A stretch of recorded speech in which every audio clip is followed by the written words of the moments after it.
Buenos días a todas y a todos, tanto a quienes nos acompañáis en esta sala como a quienes nos seguís a través de las pantallas, que en el último año se ha convertido, no sé si en el ángel tecnológico que nos hace sentirnos activos o tal vez en el demonio digital que tienta nuestro ego y afán de notoriedad. Quienes conocéis nuestros seminarios sabéis que estos se desarrollan siempre a lo largo del curso académico mediante encuentros periódicos presenciales. Este curso, sin embargo, transgredimos nuestro ideario con las sesiones que tuvimos que suspender al decretarse el estado de alarma, que se celebraron en modo virtual durante los meses de enero y febrero de este año, y volvemos a hacerlo con la edición que inauguramos esta mañana, que es la que corresponde al actual curso académico. Nuestra intención era celebrarla también in presentia, y por eso la retrasamos a fechas tan poco propicias como los calurosos julios de esta tierra. Al final, sin embargo, no hemos tenido otra opción que combinar formatos, confiando que la eficacia de las vacunas nos defienda frente a la nueva ola de contagios que estamos sufriendo.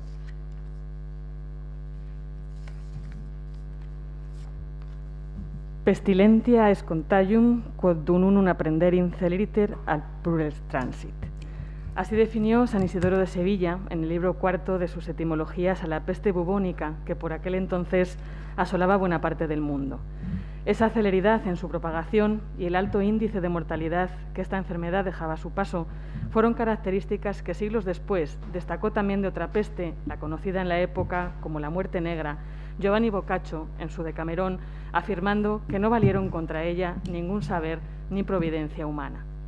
Son muchas las pandemias, más allá de las protagonizadas por las pestes, que han amenazado al planeta a lo largo de la historia, y son numerosas también las huellas que de ellas nos han llegado gracias a la literatura, a las crónicas históricas o a otras fuentes de diversa naturaleza y función, como las administrativas, las médicas, las jurídicas, las periodísticas y un larguísimo etcétera.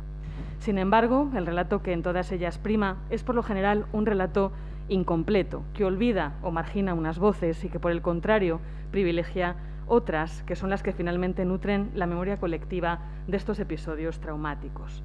Cuando el coronavirus irrumpió en nuestras vidas, una de nuestras principales preocupaciones, en cuanto que historiadores e historiadoras, fue precisamente evitar este desequilibrio latente en la narración histórica de las epidemias acontecidas en épocas anteriores. ¿Qué testimonios serán los que perduren de esta pandemia que nos tiene en jaque permanente? ¿Quiénes los atesorarán? ¿Cómo se utilizarán? ¿En qué medida permitirán construir una historia que no deje a nadie de lado, como es imperativo en una sociedad democrática?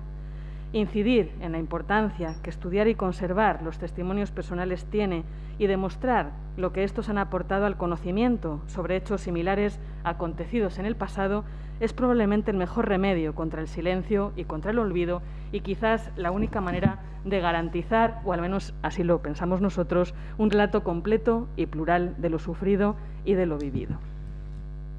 Si importante es, como acaba de señalar la profesora Verónica Sierra, pensar en los testimonios escritos que tenemos a nuestra disposición para conocer epidemias como la peste negra medieval, las europeas del siglo XVII, la mal llamada gripe española del XVIII-XIX o la actual pandemia de la COVID-19, no menos relevante es hacerlo, en efecto, acerca de la naturaleza y procedencia de esos testimonios. No es igual que nuestras fuentes sean padrones de población o registros estadísticos elaborados por las instituciones oficiales que informes médicos o testimonios autobiográficos de quienes han sufrido los efectos de una determinada pandemia. Como tampoco lo es que nos enfrentemos a una autoficción o una recreación literaria, por mencionar tan solo algunos de los muchos documentos y textos que vamos a barajar en estos dos días. Detrás de cada uno de ellos, sea cual sea su naturaleza, siempre habrá alguien que los ha escrito por propia voluntad o en razón de su oficio, por lo que las motivaciones serán tan variadas como sus autores intelectuales y materiales y las circunstancias que han regido en la composición de cada texto. Como reza el título de este seminario, en él pretendemos abordar la relación entre la escritura, la narración y la memoria. Bajo el término escritura entendemos toda fuente que parte de esta tecnología, nacida para superar la volatilidad de la palabra hablada. Pero detrás de muchos de estos textos, por no decir de todos, hay también una narración, que no se refiere únicamente a la novela o el cuento como artefactos de ficción, sino a la forma en la que se cuenta un suceso y cómo se organiza la argumentación. Finalmente, cualquier texto, narrativo o no, ahorma la memoria de los acontecimientos o una parte sustancial de estos. Para las sociedades actuales es evidente que el número de registros se enriquece sensiblemente por la pluralidad de tecnologías a nuestra disposición y por la mayor accesibilidad a muchas de ellas. Sin embargo, en otros periodos del pasado no sucedió de la misma forma, y a menudo el registro de lo acontecido quedó circunscrito a la documentación oficial y a los testimonios dejados por las élites, aunque, como veremos en estos días, en algunas circunstancias también es posible recuperar otras voces. Acercarnos a esos testimonios que se alzaron desde los márgenes sociales es siempre uno de los objetivos de nuestro trabajo personal y de cada una de las actividades que organizamos como grupo de investigación. Somos conscientes de las dificultades que entraña e incluso de la imposibilidad que puede haber en algunos momentos, pero nuestro reto es afrontarlas buscando siempre en las afueras del archivo. Bajo esta perspectiva que confronta los registros oficiales con las memorias personales, la prensa amarilla con la más especializada o el texto histórico con los literarios, estructuramos este seminario cuyo detalle a continuación os explica Verónica. Bien, como os decíamos antes, es la primera vez que vamos a combinar un formato semipresencial. Hasta ahora, bueno, además lo vamos a concentrar en solamente 2 días. Lo que hemos hecho hasta ahora siempre es generar sesiones de debate cada 2 o 3 semanas a lo largo de todo el curso, y es la primera vez que vamos a estrenar este formato, ¿no? Esta edición de nuestro seminario es ya la 17 edición, desde el año 2014 que arrancó hasta ahora, ¿no? Es ya el número 17, y sí que nos gustaría explicaros que el seminario forma parte, o es, digamos, el brazo ejecutor de nuestro grupo de investigación, que es el grupo de investigación LEA, Lectura, Escritura, Alfabetización, y en este caso se trata de una actividad que se enmarca el tiempo en 2 proyectos, en un proyecto de investigación, el proyecto que tenemos ahora, que se titula Vox Populi, Espacios, Prácticas y Estrategias de Visibilidad de las Escrituras del Margen en las épocas moderna y contemporánea, y también en el seno de un proyecto de innovación docente que estamos desarrollando en este curso, que se titula Egodocumentos de la Pandemia, un proyecto vivencial de enseñanza-aprendizaje para la creación de una memoria colectiva desde las aulas. Y os comento esto porque creo que evidencia muy bien uno de los rasgos específicos de nuestro seminario, que es aunar, ¿no?, la investigación y la docencia, convertir el seminario en un espacio, ¿no?, de intercambio y de debate entre estudiantes y profesores y profesoras de diferentes niveles académicos.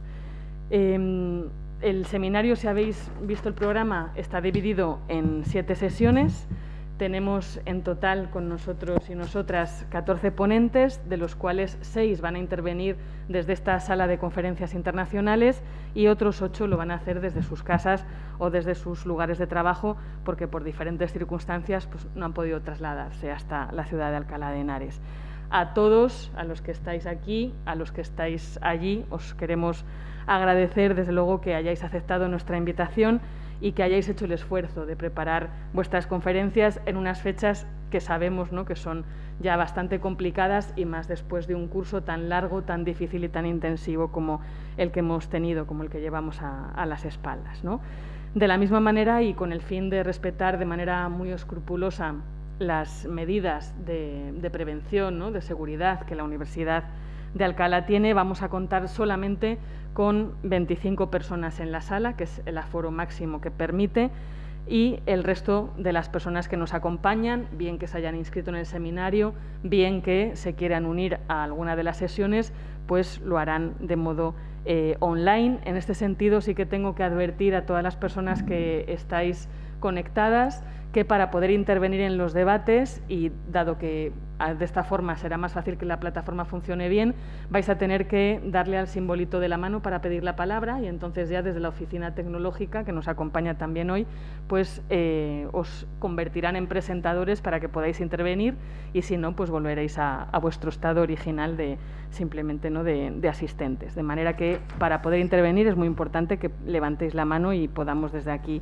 gestionar esa intervención. Las 7 sesiones que hemos ideado responden a diferentes fines, cuyo nexo es la reflexión en torno a la producción, al uso, a la difusión y a la conservación de los textos que han permitido y permiten, desde la Baja Edad Media y hasta tiempos recientes construir la historia y la memoria de las epidemias desde una perspectiva, y este es otro de los rasgos que define nuestro seminario, de carácter multidisciplinar.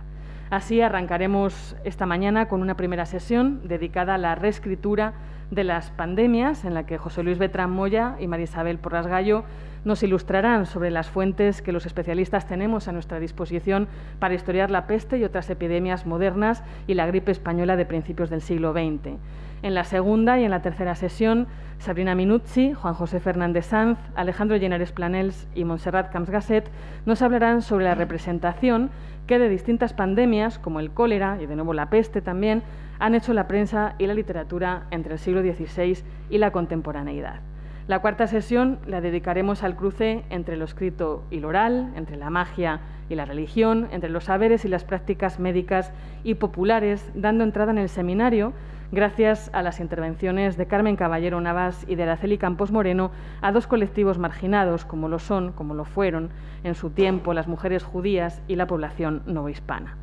Las sesiones quinta y sexta concederán el protagonismo a las escrituras del yo y a la memoria de las epidemias que en ellas reposa. Paola Pugliati, James Ameland, Eleonora Serra y Vicente Escartí Soriano poblarán así nuestro seminario de cartas, de memorias y de diarios que nos permitirán viajar por la Inglaterra, la España y la Italia modernas y nos abrirán la puerta a las experiencias, a las emociones y a los pensamientos más íntimos de sus autores y autoras. La séptima y última sesión, en fin, nos trasladará al ámbito archivístico con Joaquín Borrás y con Philippe Artier para darnos a conocer distintas iniciativas que se han llevado a cabo más o menos recientemente para salvaguardar esa memoria personal en lo que respecta, por un lado, al SIDA en Francia y, por otro, al actual coronavirus en Cataluña. No quisiéramos terminar esta presentación sin reconocer ni dejar de agradecer a Guadalupe Adamez Castro, que está aquí a mi izquierda, el esfuerzo que ha hecho durante todos estos meses en un curso, como decía antes, ¿no? Pues especialmente duro y difícil como este. Han sido muchos los contratiempos a los que nos hemos ido enfrentando, igual que seguramente, ¿no? Pues todos y todas los que estáis aquí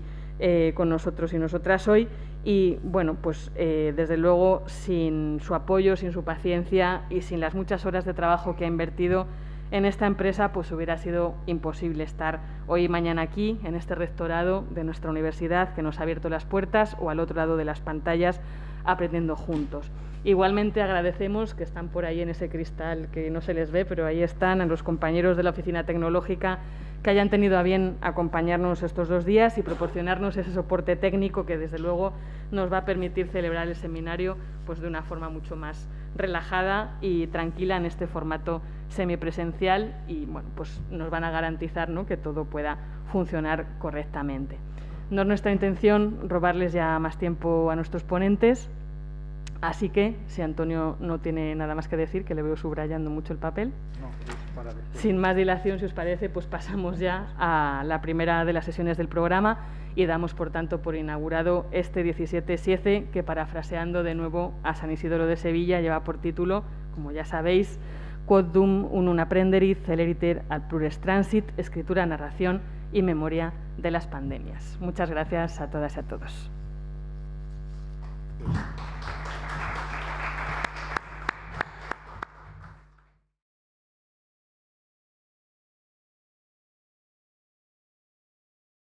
Damos inicio a la primera sesión.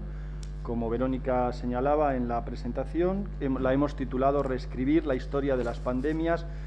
Pediría a José Luis, que es el primer ponente, pero igualmente a todos los demás, que os tratéis de ajustar a los minutos que habíamos establecido, fundamentalmente por la operatividad de la sesión, dado que transcurre entre lo presencial y lo digital.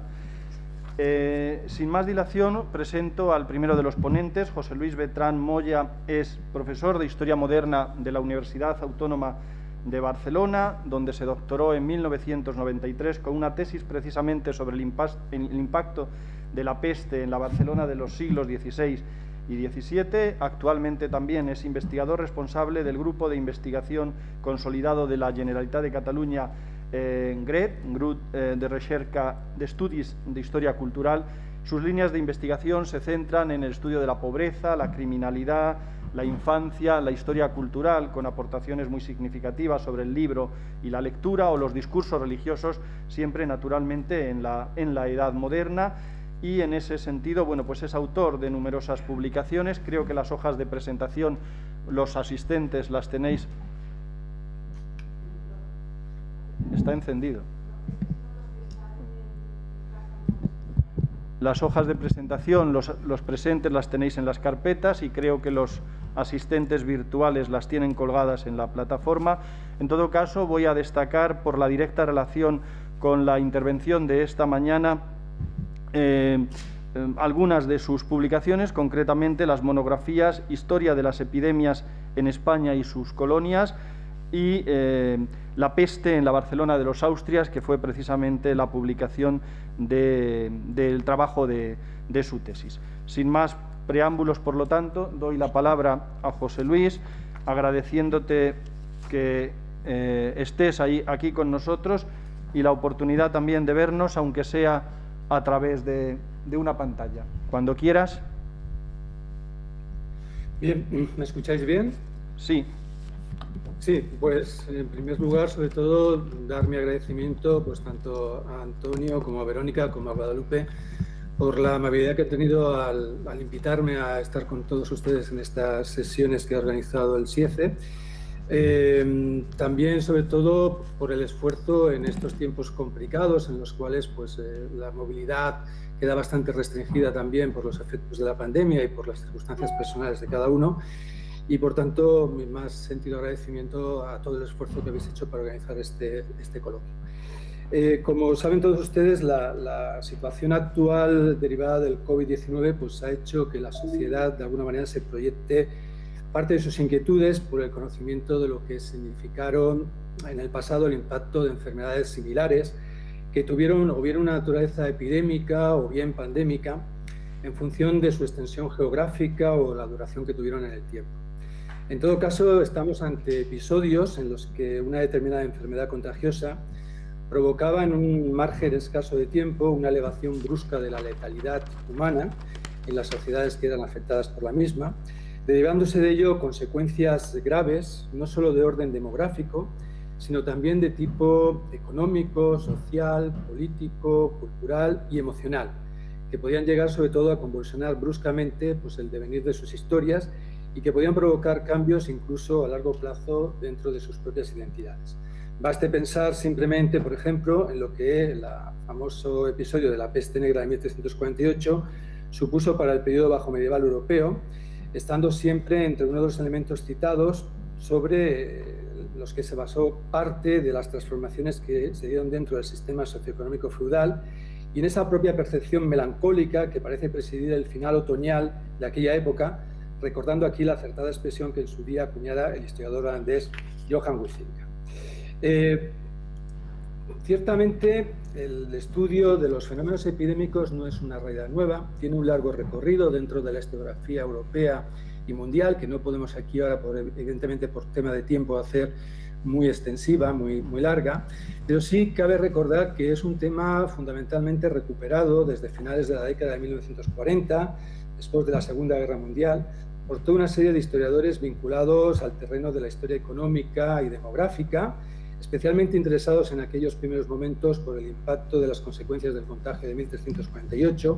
pero que en el fondo buscaban también en el pasado las claves para entender buena parte de esas crisis demográficas, de esos ciclos críticos que había pasado la población europea a lo largo de la historia y entre los cuales evidentemente pronto sobresalían el tema de las epidemias.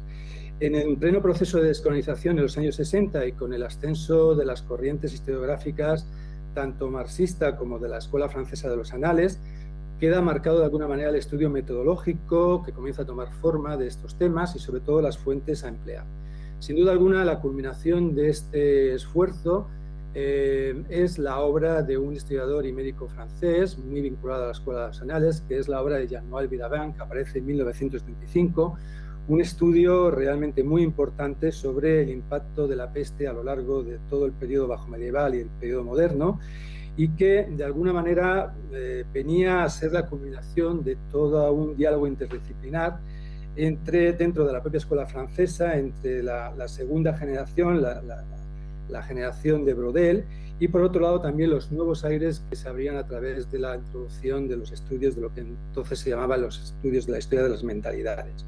Sin duda alguna el camino había sido abierto ya en un artículo necesariamente citable, que es un artículo que aparece dentro de la revista Annales en 1969, que lleva por título Historia Biológica y Sociedad, donde participan médicos e historiadores como Guermet, del propio Viravant,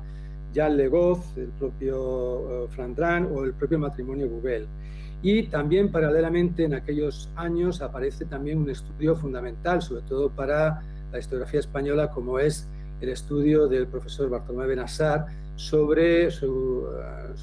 análisis sobre las epidemias padecidas en el norte de la península justamente durante el siglo XVI, donde ya se hace un prolijo análisis de las fuentes que pueden ser empleadas. También el profesor Bernard Vincent hará extensible este análisis también a territorios del sur de la península. Estamos ante una propuesta de Annales que fundamentalmente se centra en el largo recorrido, en las facetas estructurales, demográfica, económica, social, política y cultural, y que de alguna manera tendrá ese elemento también importante de introducción en lo emocional y lo psicológico, gracias también a ese capítulo que dedica el profesor Jean Derimaux en su obra El miedo en Occidente. Paralelamente también el marco de ampliación del análisis de lo que significó el impacto cultural de las epidemias en el pasado tiene también mucho que deber, sobre todo a esta obra de los profesores Molaret y Brossolet, que publicó el Anuario del Museo Real de Bellas Artes de Amberes en 1965, donde, como ven ustedes en su título, pues aparecía el concepto de la peste como una fuente desconocida, ¿no?, de inspiración artística, dado que evidentemente el impacto en la memoria y la cultura europea que provocó la peste dio origen, ¿no?, a un elevado número de representaciones artísticas. Es cierto que estamos todavía en una historiografía que en estos momentos tiene un cierto tono cíclico, inmovilista, que dejó poco resquicio a la antropologización de la enfermedad, al tiempo corto, ¿no?, al dinamismo de la vivencia cotidiana, y eso es posiblemente lo que aportó de una manera muy significativa los estudios del profesor Carlos María Cipolla, sobre todo en esos estudios en donde nos situó en la emergencia, en el nacimiento de esas estructuras sanitarias, con el objetivo de un cierto disciplinamiento social a través de la legislación y la práctica sanitaria, y las respuestas a veces, digamos, de resistencia que las poblaciones del momento de alguna manera pues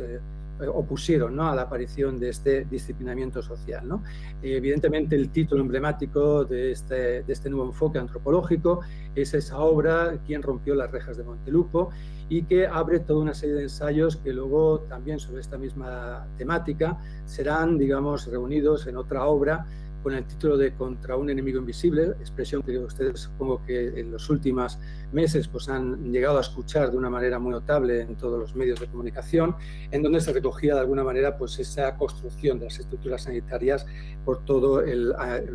mundo occidental. Junto a esa historiografía francesa o muy relacionada a italiana, indudablemente también hay que hacer un recordatorio de la historiografía anglosajona, sobre todo porque está bajo un perfil mucho más ligado a lo social, a lo político,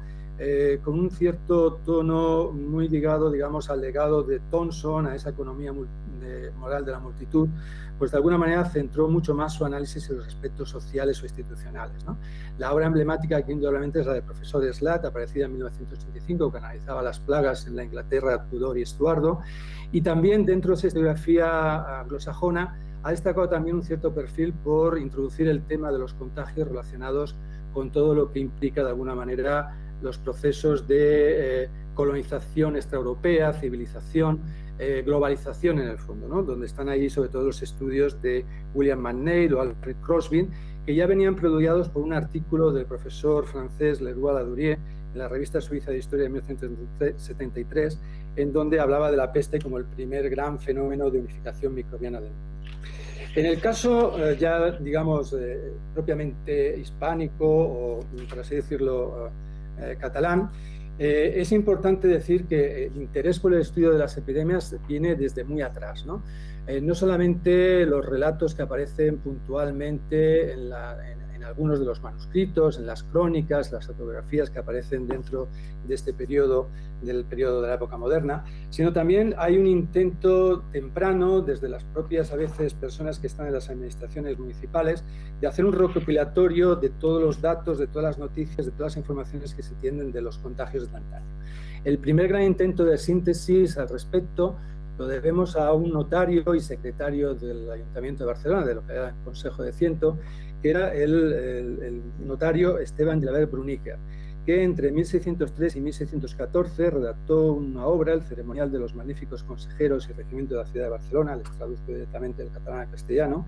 en donde recopilaba a partir de los datos que se tenían en las fuentes municipales las noticias que se habían tenido de contagios hasta aquella época dentro de lo que había sucedido dentro de Barcelona. El capítulo 70 de esta obra, manuscrita, pero que sería finalmente publicada a principios del siglo XX, gracias a la labor del historiador barcelonés Francesc Carreras i Candi, llevaba por título Pestilencias y cosas tocantes a la salud.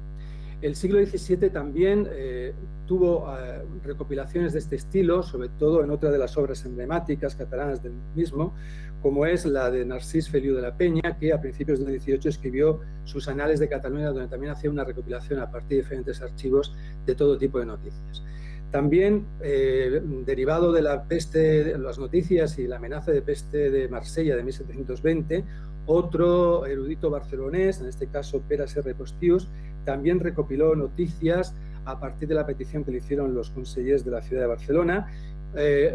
datos que quedaron simplemente manuscritos en un manuscrito que se conserva en la Biblioteca Universitaria con el título de Recuerdos Fatales, que formaba parte de su historia eclesiástica de Cataluña. Pero ya es a finales del XVIII cuando, digamos, hay un interés, ¿no?, por un análisis mucho más riguroso de estos hechos, sobre todo la labor de Antonio de Capmany en sus famosas memorias históricas sobre la Marina de Comercio y Artes de la antigua ciudad de Barcelona. Es una obra fundamental en pleno ámbito de la proyección de epidemias de fiebre amarilla sobre el levante español y sobre todo sobre la ciudad de Barcelona, pues también hace una recopilación fundamentada sobre todo en el impacto negativo que las epidemias tuvieron en el terreno mercantil. Esta obra fue ampliamente utilizada sobre todo por el que quizás es la primera gran obra a nivel español que intenta recopilar todas las informaciones antiguas sobre las epidemias que han acontecido en el país, que es la de Joaquín de Villalba, ¿no? Durante el XIX, en la historiografía catalana hubo, durante la Renaissance, sobre todo en las historias de Cataluña, que se hicieron durante esta época, algunos datos sueltos, pero sobre todo ya es en la segunda mitad del siglo XIX, en plena expansión de lo que es el movimiento higienista, el movimiento también que coincide también con la celebración de las conferencias internacionales que se van organizando a nivel europeo para luchar contra el cólera y contra las nuevas amenazas de peste, y sobre todo en el contexto de los descubrimientos científicos de Koch y de Pasteur sobre la etiología de las enfermedades, donde sin duda alguna vuelve otra vez a renacer este intento de búsqueda del pasado,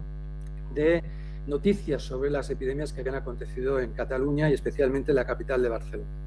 Aquí sobre todo hay que citar la obra de un médico empordanés, Federico Viñas y Cosí, que se formó en la Universidad de Barcelona, que fue un notable patólogo, médico municipal y que trabajó también en el Instituto Antituberculoso de la ciudad, que de alguna manera nos dejó dos obras fundamentales, La Granola Barcelona en 1901 y sobre todo esta que tienen ustedes en pantalla, que es sus datos históricos sobre las epidemias de peste ocurridas en Barcelona en 1907.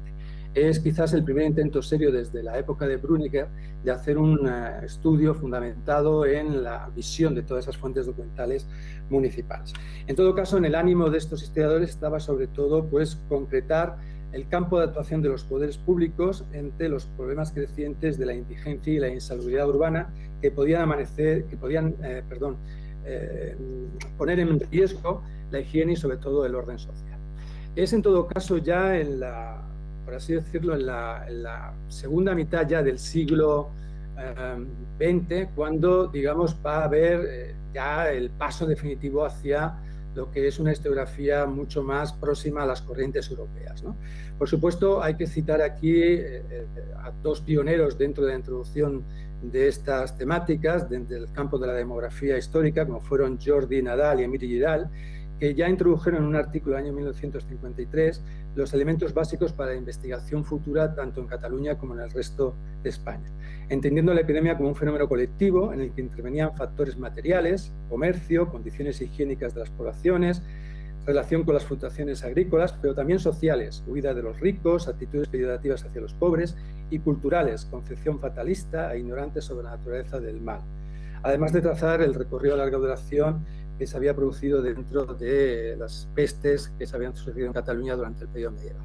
Sin duda alguna, esta obra o este artículo es pionero y alumbra toda una serie de estudios en las décadas siguientes que yo creo que tienen sobre todo un punto de llegada clarísimo que todos nos hemos visto reflejado y hemos utilizado como propuesta metodológica en nuestras investigaciones en este terreno, que es la obra del historiador y demógrafo Vicente Pérez Modera, Las crisis de mortalidad de la España anterior, que aparecen justamente a principios de la década de 1980. Y en el caso catalán, lo que se ha realizado durante todos estos años, además de estudios muy puntuales desde el ámbito medievalista, sobre todo sobre las pestes y las epidemias medievales, sobre todo en la época moderna, ha destacado sobre todo la labor de recuperación de textos autobiográficos, de crónicas, que relataban estos episodios de peste en la época. Sin duda alguna, los más importantes son los que recupera el profesor Jean Summerland junto al profesor Xavier Torras y que sobre todo destaca por su importancia y su valor la crónica de ese artesano barcelonés que es Miquel Parés y que publicó en la editorial Eumo a principios de los años 90 bajo el título editario Un año de la peste. También la crónica de otro prohombre de Gerona, Jerónimo del Real, que en su día estudió Joan Busquets Dalmau. Y por mi parte yo me dediqué fundamentalmente a estudiar la evolución desde un ámbito multidisciplinar de lo que había sido las epidemias en la ciudad de Barcelona entre los siglos XVI y XVII. Ciertamente es un tema no agotado, es un tema que en todo caso tendrá continuidad incluso en el próximo congreso que la ciudad de Barcelona organiza en el mes de noviembre, que va a dedicar justamente a estas temáticas durante este año.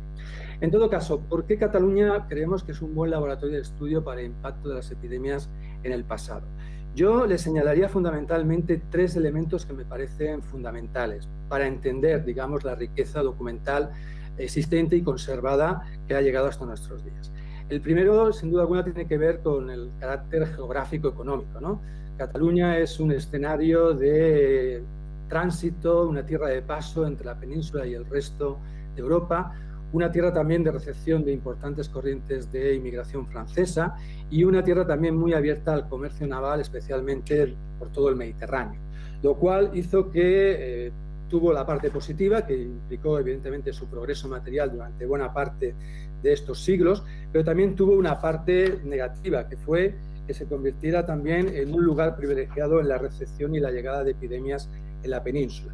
Baste simplemente recordar que en el siglo XIV, además de la epidemia de 1348, hubo 3 brotes más. En el siglo XV se producían 11 episodios de epidemia dentro del Principado de Cataluña, 8 en el siglo XVI, 2 en el XVII, la amenaza de 1720 en el XVIII y la peste todavía retornaría a principios del siglo XX en un ligero contagio que se produjo en la ciudad de Barcelona en el año 1905. Estas epidemias de peste, sin contar las otras tantas que hubo otras enfermedades contagiosas de la época, como la influencia, las tercianas, la fiebre amarilla, el cólera del siglo XIX, hacen evidentemente que Cataluña sea un escenario donde, posiblemente en el contexto de toda la península, las epidemias o los contagios hayan estado mucho más presentes que en otros lugares del mismo. Episodios que en todo caso quedan también testimoniados por ciertos elementos de recuperación. Aquí les he puesto un famoso mapa, editado o publicado por el cartógrafo flamenco Johann Baptista Sbreen en 1605. Este mapa iba acompañado además de una descripción redactada por el dominico valenciano Francisco Diago, donde decía que Cataluña era un lugar poblado. Se producía esta publicación justamente en 1605, en momento por tanto de recuperación después de las crisis bajomedievales, y sobre todo en donde insistía que Cataluña era un lugar donde abundaban las casas, los edificios, por todo tipo de llanos, montes y collados, pareciendo una sola ciudad. Esto nos implica, por tanto, un segundo elemento, la importancia sobre todo que en el marco catalán tiene el municipio, las ciudades como auténticos epicentros, por así decirlo, de la actividad política y en este caso también de la política respecto, digamos, a la lucha contra las epidemias. Indudablemente la recepción de la cultura sanitaria, especialmente iniciada en los territorios urbanos italianos, será un elemento que rápidamente se asentará dentro de los comportamientos y de las prácticas, políticas administrativas que se organizarán para la lucha contra la enfermedad, acompañado esto, sin duda alguna, de la creciente influencia que en este marco municipalista catalán tiene sobre todo el desarrollo de un mundo de letrados, tanto desde el punto de vista, digamos, de la jurisprudencia, del mundo del derecho, como también desde el punto de vista de la medicina, que van a convertirse realmente en los grandes, digamos, protagonistas de la lucha contra la enfermedad y del cual va a derivar pues una extraordinaria, ¿no? Digamos, producción de documentación oficial, documentación administrativa, que sin duda alguna quizás no tenga parangón en el resto del país, sobre todo porque no remite simplemente a las coyunturas epidémicas, sino que además tiene una continuidad en el tiempo, dado que la lucha contra la enfermedad no se remitía a la lucha puntual en el momento que se producía el contagio, sino que también atendía, digamos, a una lucha permanente por prevenir que la enfermedad no llegara, digamos, hasta el interior de las tierras del Principado. Y añadido a esto, también hay que señalar la importancia de otro elemento capital para entender una parte grande de la documentación que podemos utilizar en el estudio de las epidemias, que es la documentación de origen religioso. Cataluña se convierte durante el periodo de la época moderna en una frontera de lucha contra otra de las pestes de la época, por así decirlo, ¿no? Como era la progresión de la reforma protestante que se producía al norte de, digamos, de los Pirineos. Y en este sentido, sobre todo, Cataluña fue una tierra con una amplia presencia del mundo clerical, tanto secular como sobre todo del mundo religioso, que indudablemente nos ha dejado una huella, unos testimonios literarios del devenir de las propias comunidades, pero también de lo que acontecía a su alrededor, que sin duda alguna son de extraordinario valor a la hora de estudiar el fenómeno epidémico. Y en tercer lugar, unido a estos dos factores que les he dicho, uno de orden cultural. Cataluña también es un escenario de una amplia proyección de los procesos de alfabetización, de acceso, por tanto, al mundo del escrito y la lectura, que ya hace años el profesor Jan Ameland llamó la atención para explicar la peculiaridad de Cataluña en la existencia de un gran número de escrituras individuales, de la proyección de memorias y diarios personales, hasta el punto de hablar de una auténtica cultura autobiográfica en el sentido más amplio, que afectaba no simplemente a los sectores de la élite, sino también, sobre todo, por así decirlo, a los sectores más populares de artesanos y demás, que derivado de una cultura mercantil, pero también de la posibilidad de acceso a cargos públicos, tenían una necesidad urgente de acceder también a la realidad de la escritura y de la lectura. Ello nos ayuda a entender, por tanto, esta gran también abundancia, ¿no?, de textos individuales que nos dan testimonio de estas crisis en el pasado. Bien, dicho esto, y para ir un poco, digamos, ya señalando las posibilidades de trabajo de las diferentes fuentes, algunas de ellas ampliamente conocidas, supongo ya por todos ustedes, yo dividiría simplemente en tres grandes niveles las fuentes documentales de muy diferente naturaleza, que pueden ser empleadas de alguna manera para el análisis de los contagios, de las epidemias en la Cataluña moderna, pero que también son extensibles al resto de espacios de la península ibérica. En primer lugar, lo que, siguiendo la terminología dada por Michel Volvet ya hace muchos años en sus estudios sobre la historia de la muerte en la Francia del siglo XVIII, él habló de la muerte sufrida, es decir, la muerte física, la muerte biológica, la muerte demográfica, la que interesa de alguna manera a los historiadores, que les lleva a interesarse por cuántos murieron, cuál fue la intensidad de la crisis, ¿no?, que es la palabra mágica, ¿no?, que utilizan los demógrafos, ¿no? Y en ese sentido, aquí hay que contar en Cataluña con algunas fuentes realmente importantes, como es el caso de los recuentos que en los propios municipios, en algunos de ellos, los más importantes, se hacía semanalmente sobre el número de muertos que había habido en las parroquias o en los principales hospitales o lazaretos que se instauraban en la época de los contagios. Este tipo de fuentes es corriente en algunas también de las ciudades italianas, pero sobre todo en el caso barcelonés es realmente de una gran riqueza y exactitud con respecto, digamos, al número de funciones. Como siempre, este tipo de fuentes tiene un problema, que siempre comienzan a funcionar en el momento que una ciudad declara oficialmente el contagio, lo cual puede suceder a veces días o semanas después de que realmente el contagio ha entrado a la ciudad, porque las autoridades intentan evitar a toda costa pues el bloqueo, ¿no?, que se puede producir por parte de las poblaciones vecinas. Evidentemente, para contrarrestar estos déficits, existe siempre el recurso a otra fuente realmente muy abundante y bien conservada en el caso catalán, que son los registros parroquiales, y que nos permiten, a través de los sistemas metodológicos conocidos, ¿no?, por parte de los demógrafos, como los planteados en su momento por Livi Bacci o Lorenzo del Panta, estas medias móviles, trazar estos gráficos como el que tienen a la derecha, en la cual de alguna manera pues, se puede observar, digamos, las crisis y la evolución natural, ¿no?, que tiene esa población en función de la mortalidad o otras variables como pueda ser la natalidad. ¿Qué interesa de alguna manera a los demógrafos? Pues no solamente saber cuántos murieron, sino también cómo se recuperó luego una sociedad, si esos vacíos demográficos que causaron clases vacías repercutieron negativamente en los procesos de recuperación posterior de la población. Indudablemente estas fuentes pueden ser contrastadas también con los censos fiscales. En Cataluña hasta 1553 tenemos una cierta seguridad en cuanto a censos generales, luego a partir de ese momento tenemos un déficit importante, pero también nos permiten contrastar una y otra información para dar una valoración exacta sobre esa muerte sufrida. Por supuesto, esta información también puede ser alimentada o enriquecida con los registros hospitalarios, ¿no?, sobre todo de instituciones de importante arraigambre dentro del país, y en donde de alguna manera los historiadores habían fijado su atención para ver las corrientes inmigratorias, dado que los enfermos que ingresaban dentro de los hospitales eran registrados en los lugares de procedencia y en las pertenencias que traían, pero que también pueden ser, digamos, cruzadas estas informaciones con los niveles de vida, los precios de los productos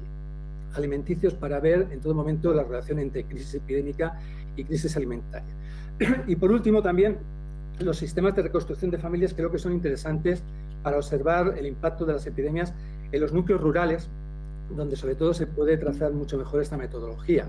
Indudablemente en los casos urbanos es mucho más complicado, y poder trazar, por ejemplo, las recuperaciones de las familias a veces requiere encontrar fuentes alternativas, como puedan ser, por ejemplo, los registros en las catedrales sobre los matrimonios habidos. Perdonad un momento, llevo un poquito de agua. La segunda, digamos, fuente importante hace referencia a lo que es la prevención de la muerte, es decir, la muerte prevenida, la muerte que administrativamente se intenta evitar o contra la cual hay que luchar una vez que ha llegado la enfermedad. Evidentemente, derivado de lo que les he explicado anteriormente, la documentación fundamental es fundamental para este planteamiento, con muchas series realmente interesantes. Los dietarios, por supuesto, que son los diarios en donde los secretarios de la ciudad escribían lo que acontecía diariamente de importante dentro de la ciudad. Son una fuente fundamental para estos estudios. Los registros de deliberación, es decir, por tanto, donde se anotaban las decisiones que los regidores que estaban al frente de estos municipios adoptaban en cada momento, y que nos permiten saber en todo momento pues cuáles eran los médicos contratados, cuándo de alguna manera se establecían medidas respecto al establecimiento de lazaretos, de cordones sanitarios, de guardias sanitarias, de juntas sanitarias. Es una fuente tremendamente rica que ha de ser explotada al máximo, ¿no? Y que sobre todo también debe ser cruzada con las fuentes financieras, las fuentes hacendísticas, porque las epidemias evidentemente, como hoy, tenían un coste económico extraordinario que muchas veces repercutía en las propias arcas municipales fundamentalmente, y sobre todo en la fiscalidad, ¿no?, que sufrían graves problemas durante estos periodos. Por tanto, estas fuentes han de ser precisamente cruzadas. Dadas las extraordinarias competencias que tenían los municipios también, y este es un caso muy extraordinario, sobre todo de algunas ciudades catalanas, sobre todo el caso de Barcelona, la aparición de procesos criminales, procesos judiciales, en cuanto que estas ciudades tenían competencia también para juzgar las infracciones sanitarias. Evidentemente, el mantenimiento de este tipo, digamos, de procesos judiciales es riquísima, porque lo que nos está dando de alguna manera es una visión muy viva de esa relación entre el poder político y la población en cuanto, digamos, a las resistencias que puede existir, digamos, a las normativas sanitarias establecidas por las mismas, ¿no? Por tanto, es una fuente extraordinariamente valiosa que, sobre todo en el caso catalán, se ha conservado de una manera muy importante en algunas ciudades, como el caso de Barcelona. Por supuesto, sobre esa documentación también hay que añadir todo lo que es la relación epistolar, las cartas, ¿no? Sobre todo cartas recibidas o enviadas, que son una fuente fundamental para percibir, ¿no?, las progresiones de la enfermedad por toda la geografía catalana o incluso fuera de ella, ¿no? El carteo constante entre los municipios, entre los consejeros de ciudades diferentes, es un elemento fundamental para la prevención de la peste, pero para nosotros nos da una geografía, una cartografía de los avances que la enfermedad tiene a lo largo de todo el periodo. Por supuesto, la documentación también con la propia corona, aunque los municipios catalanes tenían una gran autonomía en este terreno, es cierto que la corona siempre, a través del Consejo de Aragón, estaba al tanto, a través de las cartas del virrey o de las propias cartas de los municipios, del acontecer de estas enfermedades, y por tanto ahí también había un ida y vuelta en cuanto a la información que se daba del mismo. Documentación que evidentemente pues también hay que completar con las visitas al Archivo General de Simancas o al Archivo Histórico Nacional de Madrid. Y por último también en el mismo terreno la documentación que se puede generar por otras instituciones catalanas como la Diputación del General, o la documentación también muy rica de los archivos diocesanos y catedralicios, que también en esta misma dirección pues tienen todo un cuerpo de documentación similar al que les he explicado sobre la documentación municipal. Y ya por último, para ir acabando en mi explicación y no salirme del margen de tiempo establecido, la tercera de las fases, que sin duda alguna es la que enriquece mucho más este tipo de investigaciones, que es lo que podríamos llamar la muerte vivida, es decir, la asunción intelectual propiamente de lo que sería, de alguna manera, el hecho de la muerte, los discursos culturales que se generan en torno a la muerte. Por supuesto, y no me adentraré mucho en ello, en Cataluña se ha insistido mucho en el gran protagonismo de estos diarios y crónicas personales o familiares. El profesor Jean Ameland supongo que tendrá en su momento oportunidad dentro de este seminario de poder extenderse mucho más en el contenido de las mismas, pero en el caso catalán hay que decir que son una riqueza extraordinaria. Les he mencionado anteriormente la crónica de ese artesano barcelonés, Miquel Parets,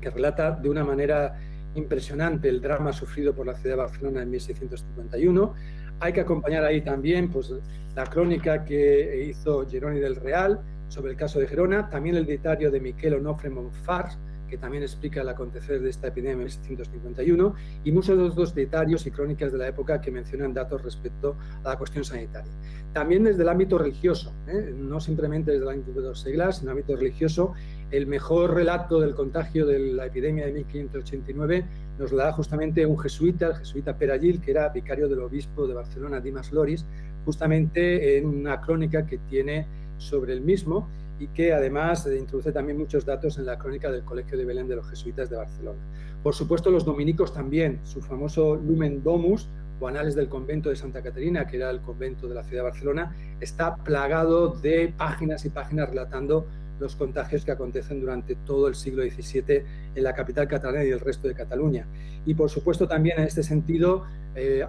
historiadores como Valentí Serra de Manresa nos han aportado muchísimos datos respecto a la orden capuchina, e incluso Mercè Gras nos ha rescatado una crónica preciosa hace no mucho de una carmelita descalza de Barcelona, Leonor de la Misericordia, que nos describe con todo lujo de detalles todos los padecimientos que no simplemente sufre la comunidad carmelita femenina durante el contagio de 1589, sino también toda la percepción que se tiene de los gritos, los lloros que desde el convento se sienten de todos los vecinos que estaban junto al propio convento. Para el estudio de esta muerte vivida también se ha recurrido a los protocolos notariales.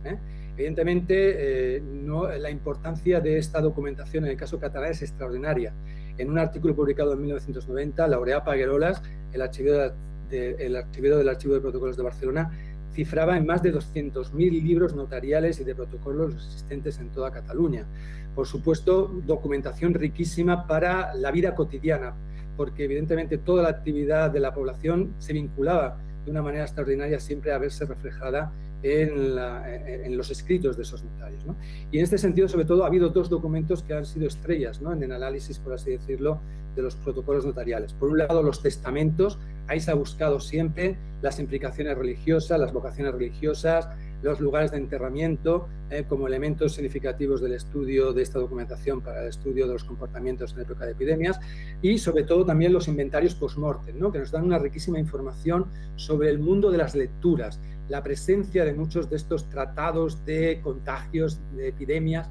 que proliferaron y que fueron ampliamente editados por las prensas de la época, ¿no? Nos interesa muchísimo tanto los inventarios que hacen referencia a los negocios de los libreros para ver la gran cantidad de libros y los momentos en los cuales estaban dentro de esas estanterías, de esas librerías a la venta del público, como también en las bibliotecas particulares, cuál fue la presencia de muchos de estos tratados, no simplemente redactados por médicos catalanes de la época, sino también exitosos tratados epidémicos de médicos castellanos o italianos, traducidos en algunas ocasiones para su difusión y venta dentro de ese escenario catalán. Por último, lo que serían los dos discursos, ¿no?, en torno a la enfermedad. El discurso médico, los tratados de peste, no me voy a extender porque acabo de hacer referencia hace un momento al mismo, y sobre todo sí los discursos religiosos, que están, digamos, universalizados dentro de esa población a lo largo de todo este periodo, ¿no? Evidentemente tenemos en muchas de esas crónicas personales de la época muchas descripciones sobre las ceremonias públicas o religiosas que se realizaban para pedir el perdón divino ante el castigo que se suponía que era la enfermedad enviada por Dios, las ceremonias a veces de votos en los cuales se inauguraban algunas iglesias, ¿no?, como voto particular que las propias ciudades hacían para de alguna manera congraciarse por la finalización de la enfermedad, pero también existen testimonios realmente preciosos de cuál eran los sermones que en algún momento se dictaban o se oralizaban, ¿no?, desde los púlpitos en momentos justamente excepcionales como la época de las epidemias. La amplia presencia de manuscritos en las bibliotecas universitarias catalanas, sobre todo, que recogieron buena parte del legado de lo que fueron las desamortizaciones eclesiásticas del 19, la Biblioteca de Cataluña,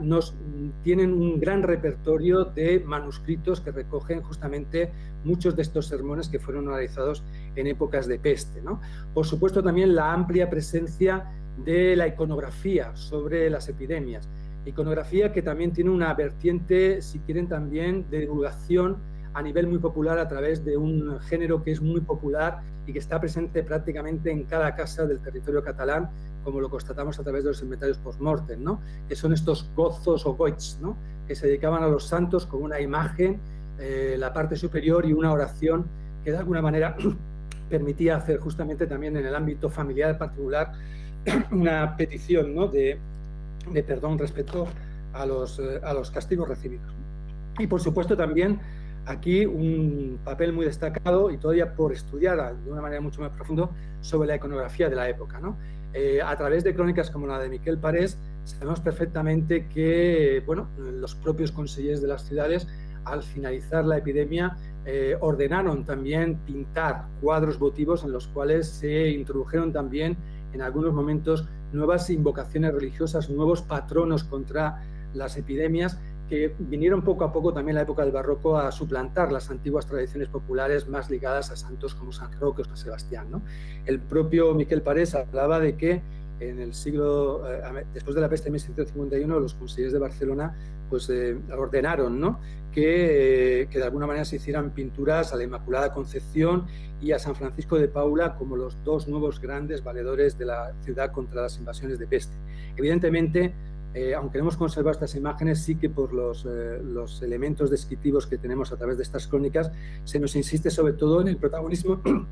que tenían dentro de la figuración de estos cuadros la presencia de los propios poderes políticos. Por ejemplo, en el que se hizo a Francisco de Paula estaban los 6 consellers de la ciudad retratados arrodillados con manos plegadas, intercediendo por la salud de la ciudad mientras se entregaba las llaves de la misma al santo, ¿no? Por supuesto, imágenes nuevas donde, sobre todo, fundamentalmente, aparece la unión entre religión y poder político y donde quizás el que cada vez está más ausente de la misma es el propio pueblo, ¿no?, que es el que aparece como gran novedad. Bien, hasta aquí en todo caso esta rápida visión que les he hecho. Excuso sobre todo si me he excedido un poquito del tiempo y espero que haya sido de utilidad para todos ustedes. Muchas gracias. Muy bien.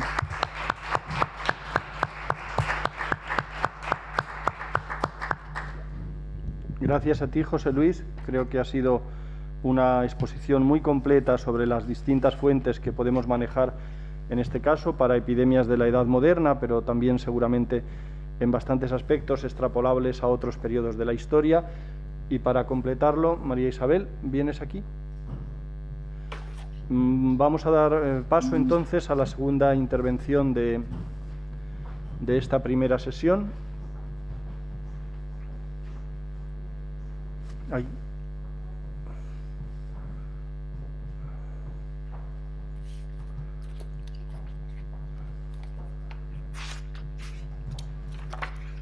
Mientras se va preparando el PowerPoint, pues os paso a presentar entonces a la ponente, a María Isabel Porras Gallo. Ella es catedrática de Historia de la Ciencia en la facultad correspondiente de la Universidad de Castilla-La Mancha, en el campus de Ciudad Real. donde imparte pues, asignaturas referidas a historia de la medicina, documentación, fundamentos de la investigación médica. Forma parte también del Centro Regional de Investigaciones Biomédicas y dirige el Grupo de Investigación Consolidado sobre Salud, Historia y Sociedad de la Universidad de Castilla-La Mancha, además de haber sido secretaria y presidenta de la Sociedad Española de Historia de la Medicina. Igualmente ha sido profesora invitada en distintos centros extranjeros, en particular en l'École de Société Ancienne Sociale de París y en la Universidad de Emory de Estados Unidos, y sus líneas de investigación se centran fundamentalmente en la historia social de las enfermedades, las políticas de protección y la historia de la salud pública, y de modo muy especial se ha centrado en la gripe de 1918-1919, que fue el argumento al que le dedicó su tesis doctoral. Entre sus publicaciones destacan varias referidas, como digo, a cuestiones vinculadas con las enfermedades, el drama de la polio, las enfermedades infecciosas, y un bloque de ellas específicamente referidas a la epidemia de gripe de 1918-19, desde la publicación misma de su tesis en el, no sé si en el 97 o en el 2000, no, la tesis es del 2002, pero ya había un estudio precedente del 97 sobre la epidemia de la gripe en la sociedad madrileña, y después ha seguido también sobre ello en distintas publicaciones, alguna en inglés, y la más reciente de ellas, la que apareció el año pasado en los libros de la Catarata, la gripe española de 1918-1919, que es precisamente el argumento sobre el que nos va a disertar esta mañana, titulado La construcción de la historia de la pandemia de gripe de 1918-1919 desde las fuentes escritas. María Isabel, cuando quieras puedes empezar. Bueno, en primer lugar, ¿se oye bien? Creo que sí. Pues quiero agradecer a los organizadores de este seminario el haber contado conmigo para participar en él, y también a la Universidad de Alcalá de Henares el poder estar en este entorno tan verdaderamente agradable a pesar de la complejidad de la situación. Muchas gracias por el esfuerzo realizado. Bueno, ahora vamos a cambiar, claro, con este tema vamos a cambiar bastante de registro, aunque algunas de las fuentes que se han mencionado puedan ser de utilidad para esa construcción de la historia de la pandemia de gripe de 1918-1919. Hemos de situarnos, y quiero llamar la atención sobre esa construcción social que admitimos de la enfermedad, y que ocurre lo mismo con la historia de las epidemias y pandemias. Por tanto, esa búsqueda de fuentes escritas que nos apoyen y nos ayuden para poder hacer esa construcción de ese periodo vivido ante una pandemia como por ejemplo la gripe de 1918-19, tenemos que tener siempre presente quiénes han escrito se han generado esas fuentes, en qué contexto se han hecho y cuál era esa intención.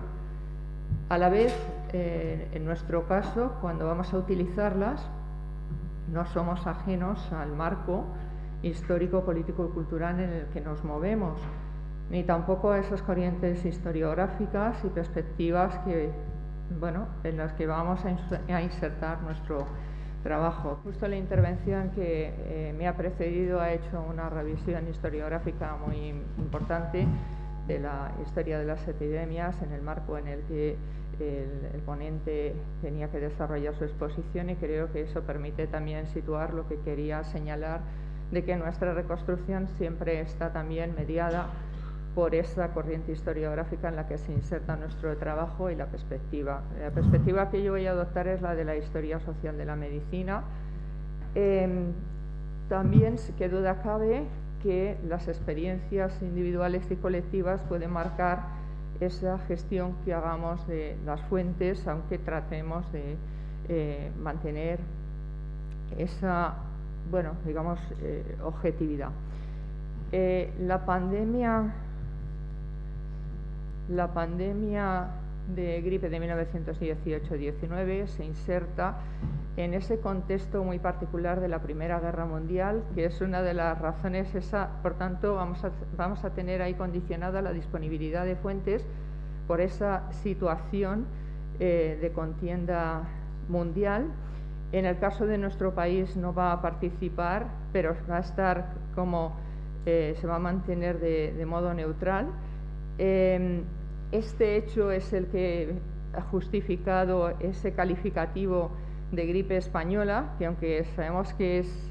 bueno, como que no fue el origen España y que no deberíamos seguir empleándolo, pues, por ejemplo, cuando a mí me solicitaron que escribiera un libro el año pasado desde la catarata, pues uno de los requisitos que me pusieron era que en el título debía ir lo de española. Entonces, bueno, pues a pesar de que si miramos las fuentes veremos que el origen, desde luego se barajan varios, pero no el origen español, pues se sigue manteniendo. Esta pandemia, como creo que la mayoría saben, porque por esa mirada que se ha efectuado con motivo de la pandemia de COVID-19 a ella, originó una mortalidad muy importante, distorsionó mucho la sociedad del momento. Algunas imágenes creo que lo pueden aquí, o sea, nos llevan a pensar en ello, máxime después de la experiencia de la COVID-19. Sin embargo, fue escasamente estudiada durante décadas. ¿Por qué? Bueno, pues son varias las razones que se han señalado. ¿Parte por falta de fuentes? Bueno, parte podríamos considerar que sí, pero parte no tanto por esa falta de fuentes, sino algunos autores señalan que por esa importancia mayor dada a la contienda que a esta crisis sanitaria. Otros autores han señalado que en cierta medida esto se vivió como un fracaso también a nivel de la medicina, y que no solo, ¿no?, pero a nivel de gestión política, de gestión sanitaria. Por ejemplo, los Estados Unidos perdieron más soldados por la gripe de 1918-19 que por la propia contienda. En fin, una suma de elementos que mantuvo esta pandemia sin estudiar. Sin embargo, marcó, que es algo que también nos tiene que importar a la hora de efectuar esta reconstrucción de un suceso epidémico o pandémico, en qué medida tiene un impacto posterior, pues esta pandemia marcó la respuesta y la manera de abordar, de enfrentarse a las siguientes pandemias del siglo XX, muy particularmente esa 1957-58, incluso esa epidemia que no llegó a ser pandemia de 1977, pero que creó una alarma pensando que se podía repetir la situación. Va a ser, aunque hubo algunos estudios anteriores, va a ser a partir de esta crisis de 1977 cuando comience uno de los autores que antes ha sido mencionado, Alfred Crosby, a estudiarlo en el caso de los Estados Unidos. Y más o menos a partir de ahí generalizarse los estudios que contarán con ese impulso de la aparición del SIDA. Tener que enfrentarse a una nueva enfermedad va realmente a impulsar mucho los trabajos frente a crisis sanitarias, entre otras la pandemia esta de 1918-19. Ese estímulo se ha mantenido, y si revisamos la literatura, si hacemos búsquedas bibliográficas, lo podemos ver, ese impulso con cada crisis sanitaria posterior, hasta, bueno, de una manera muy exponencial, ya pasó con la pandemia de gripe de 2009-10 y con la COVID-19 todavía más. En parte también ha estado modulado y impulsado el estudio esa relectura del suceso cuando, a partir de la conmemoración del 80, el 90 y el centenario de esta crisis sanitaria. Claro, es importante que pensemos que a la hora de ir a usar las fuentes se pretende, sí, reconstruir lo que ha pasado, pero también con esa idea de que nos ayude a comprender el momento presente, máxime cuando se hace dentro de un marco también de crisis sanitaria, mirar incluso en algunos casos y algunos autores se plantea esas posibles lecciones que se pueden extraer,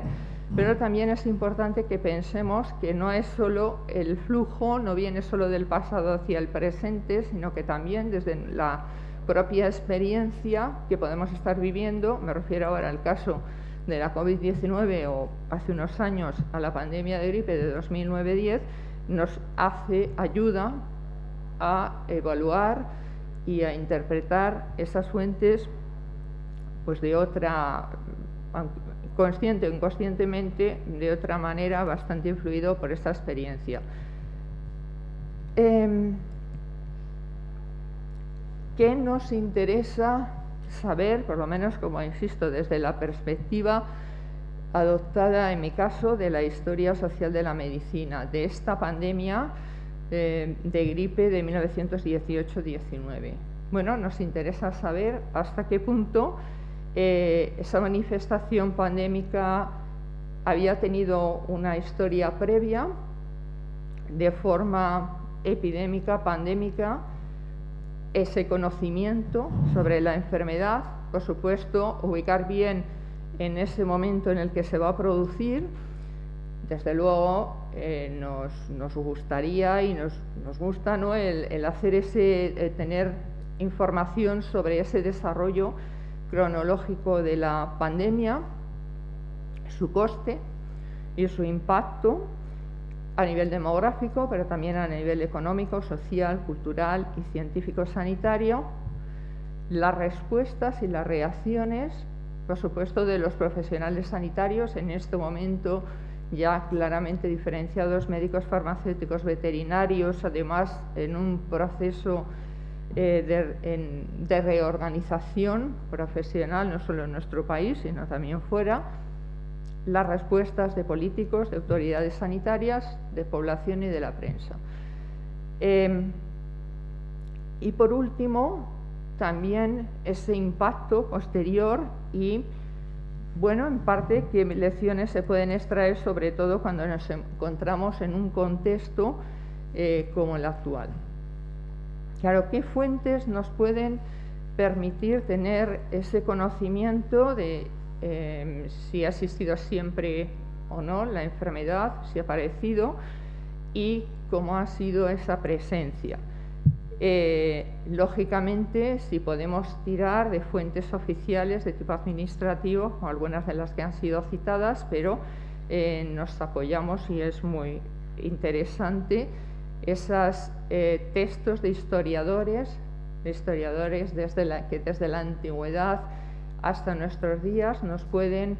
informar de esa presencia de la gripe de forma epidémica, pues aunque siempre es difícil hacer ese diagnóstico retrospectivo, y más con una enfermedad como la gripe, pues nos pueden situar la enfermedad en ese periodo de la antigüedad.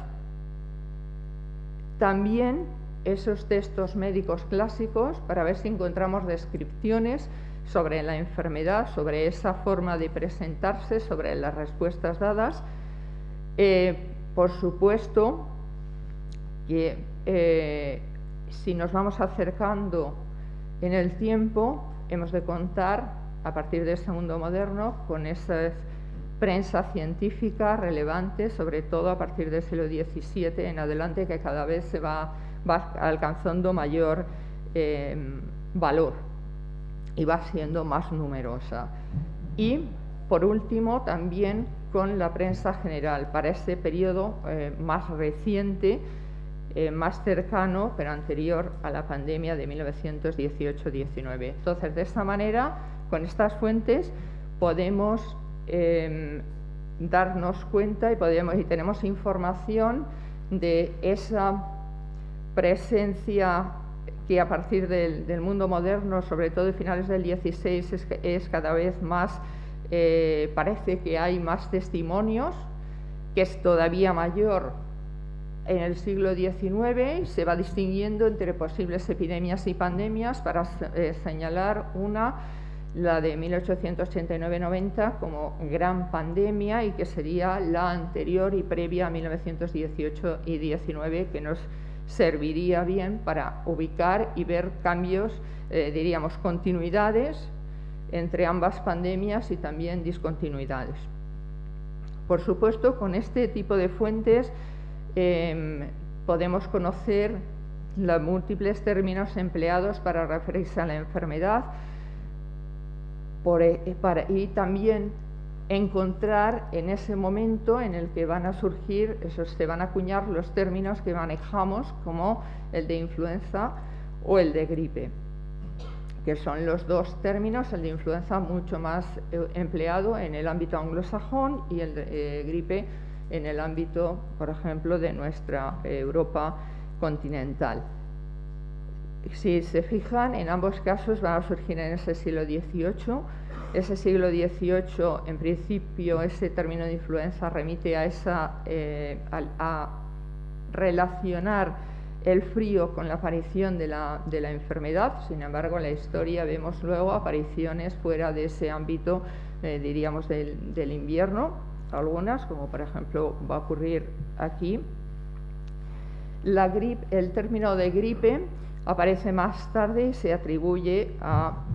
Sauvage, que tengo aquí la imagen puesta. De la misma manera, mediante esas fuentes vemos cómo la enfermedad estuvo en primer lugar dentro de esas afecciones catarrales bastante tiempo, hasta que se va a empezar a separar, hasta que finalmente también se atribuye a Sauvage, se separa y adquiere esa condición de enfermedad específica, que es con la que se llega a esa pandemia de gripe de 1889-90. Y aquí tenemos una imagen ya obtenida de esa prensa diaria, donde vemos una de las acciones importantes de esa respuesta, de esa atención sanitaria en un consultorio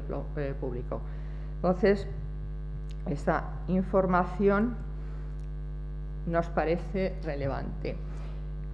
Para establecer ese contexto de la pandemia, bueno, aquí se nos complica bastante las posibilidades. Ese tema ligado a esa contienda, esa Primera Guerra Mundial, pues hay que manejar unas fuentes muy particulares, por supuesto, condicionado para ver ese impacto en un punto y otro de los ejércitos que participaban en la Primera Guerra Mundial. Hay algún estudio muy interesante realizado en el caso de Estados Unidos y empleando fuentes de la Armada estadounidense. Vamos a centrarnos en el caso del contexto de nuestro país, aunque tengamos en mente que, además de la Primera Guerra Mundial, es un contexto también muy rico en cuanto a ese momento clave de crisis económica, de revolución, de crisis social, que pensemos en esas revoluciones de los soviets y nos situamos por ejemplo, en nuestro país. Claro, requerimos el manejo de fuentes administrativas, de fuentes también de esas cámaras parlamentarias, a nivel local, por supuesto, a nivel de ayuntamientos, pero a nivel también provincial, que nos está informando con estas fuentes diversas de un momento de crisis política importante, de crisis económica también, porque esa neutralidad, además de participar, digamos, del contexto general, esa neutralidad de nuestro país durante la contienda va a implicar también una buena oportunidad para que la macroeconomía se moviera y se beneficiara de esas ventas de todo tipo de productos, incluidos los productos de primera necesidad. Por tanto, nos va a venir también bien manejo de fuentes donde quede bien reflejado, habitualmente empleados por los historiadores de la economía, para que podamos ver ese impacto y podamos darnos cuenta de ese momento de crisis económica y esa crisis social, donde junto a esas fuentes administrativas, a esos censos, a esos nos van a ser de mucha utilidad literatura producida, esas fuentes elaboradas por profesionales sanitarios. Por ejemplo, tengo en imagen puesto de la obra que escribió el farmacéutico César Chicote sobre la situación de la vivienda en la ciudad de Madrid en 1914, ¿no? Y que realmente nos está poniendo de relieve de una forma muy gráfica algunos de los problemas. Por otro lado, si revisamos,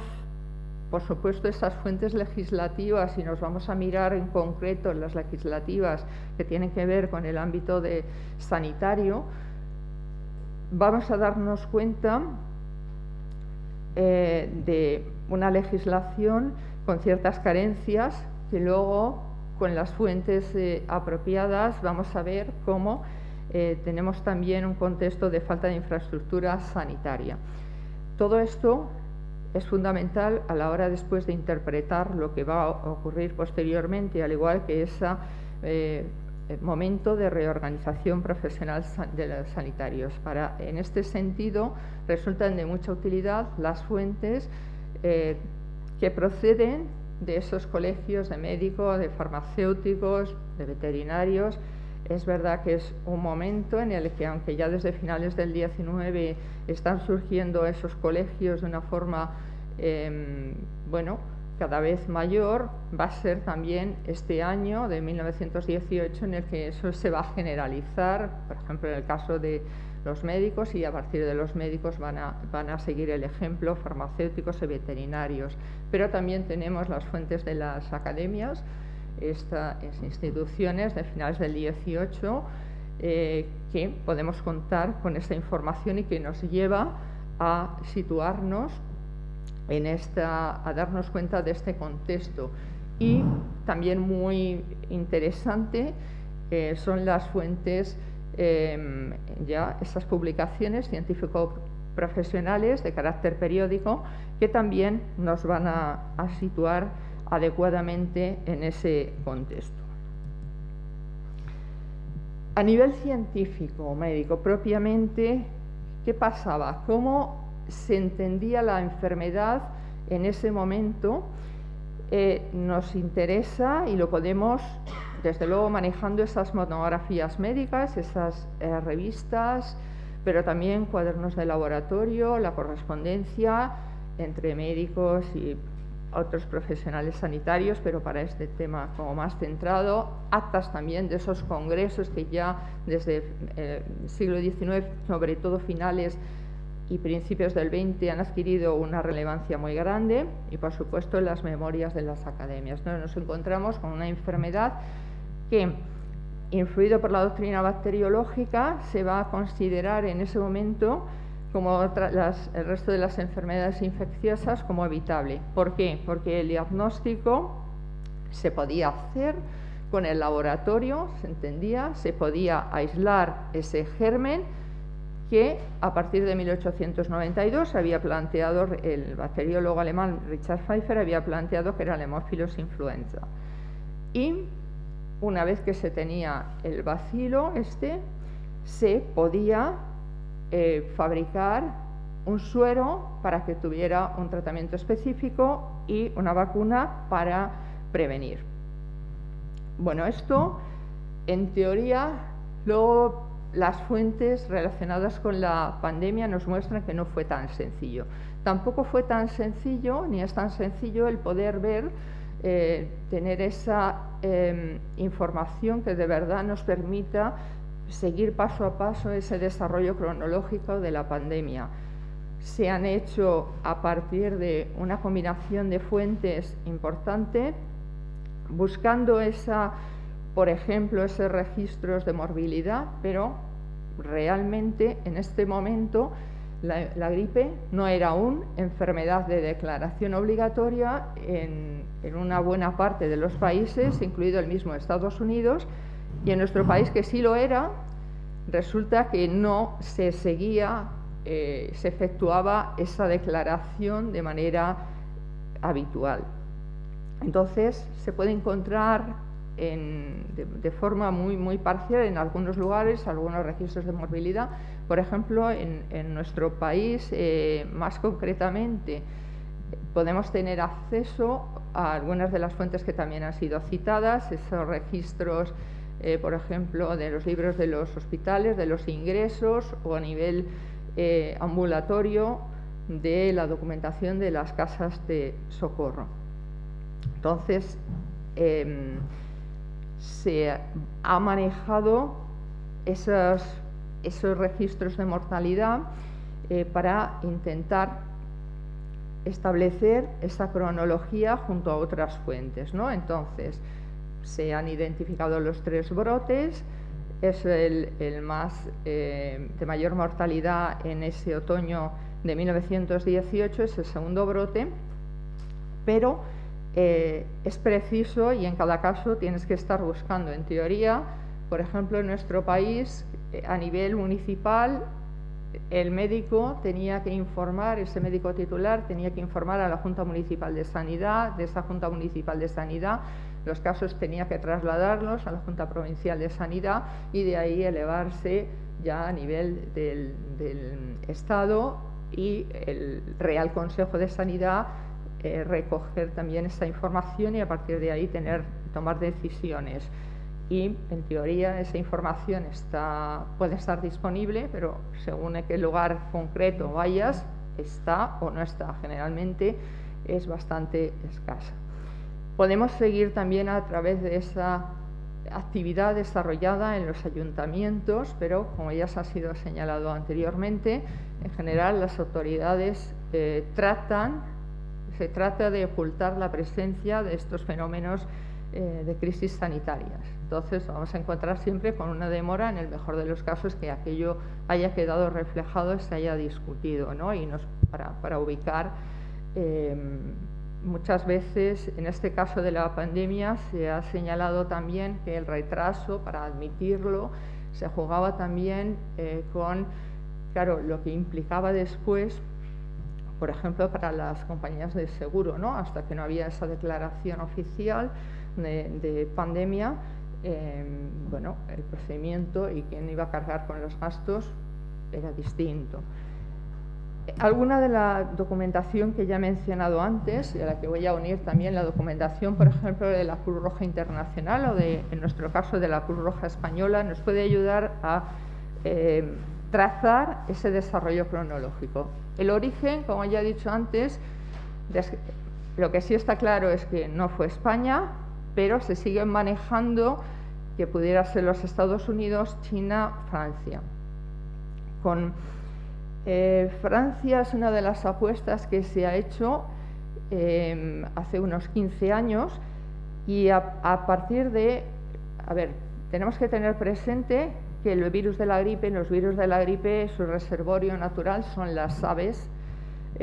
acuáticas salvajes, y que a partir que normalmente se ubica en la zona de Asia, cogiendo de lleno buena parte, parte de China, ¿no? Y que su desplazamiento natural sería de ese oriente hacia occidente, pero en esta situación de la Primera Guerra Mundial se ha tenido también en cuenta ese movimiento de la población, no solo de esa población militar, de esa población sanitaria desplazada para atender a esas necesidades de la guerra, sino también de esa población civil movida por distintas razones. Una de ellas, y para quienes proponen ese origen de China, es por haber tenido constancia de episodios en China en noviembre de 1917 y después a principios de 1918. Y lo que se propone es que desde ahí,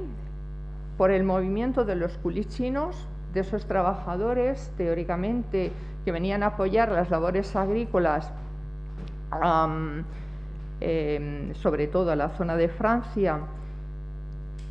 para suplir ese déficit de trabajadores que estaban desplazados para la contienda, pues que viajaron por varias vías, ¿no? Y que una de las vías pasaba por Estados Unidos y que entonces desde ahí se habría producido esa difusión y esa aparición en Estados Unidos. Entonces, y que luego, pero quienes se han limitado al análisis de las fuentes de información obtenida, sobre todo de fuentes militares, donde se ve esa constancia de la enfermedad, lo sitúan en Estados Unidos. Para quienes hablan de Francia, consideran que en la zona de Tap han encontrado, digamos, allí información de presencia también de esa neumonía en noviembre de 1917, después a principio de 1918,